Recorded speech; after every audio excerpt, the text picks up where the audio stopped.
In today's video, we're going to be talking about how to use your rolling scooter, how to adjust your rolling scooter, and how to fold it up so it fits in your car easier. First, we're going to talk about how it should fit to your body. So when standing next to your scooter, you want to make sure that the handlebars are even with your wrist. And then when you get on the scooter, if the handlebars are even at your wrist, you should have a slight bend in your elbow, and your elbow should not be extended fully. And then for when adjusting the seat here, you want to make sure that this is below your knee, so this would be a little bit too high for me. Next, we're going to talk about adjusting your scooter.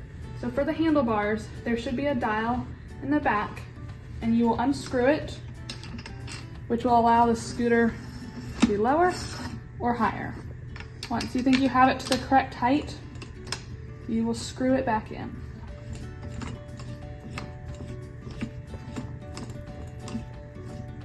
So to adjust the seat, there is a lever here that you're going to need to open up, which will allow the seat to move a little bit.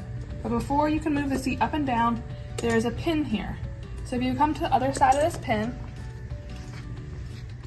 you're going to have to open this up before you can move the pin out. This allows the seat to move up and down.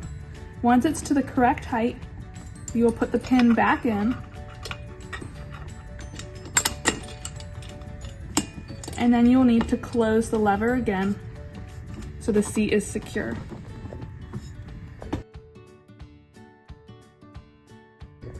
So when folding the scooter to put it in the car, this is going to be how you do it.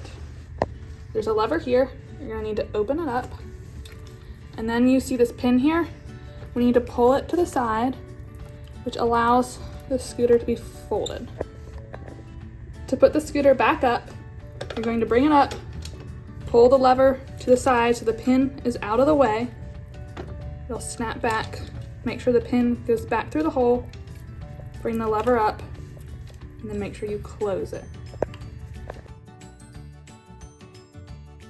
So when walking with your scooter, you want to make sure that your brakes work. These brakes are similar to the brakes on a bike. When you squeeze them back, they should turn on. So when walking with it, you're going to roll forward and take a step. And if you need to brake, squeeze both of them.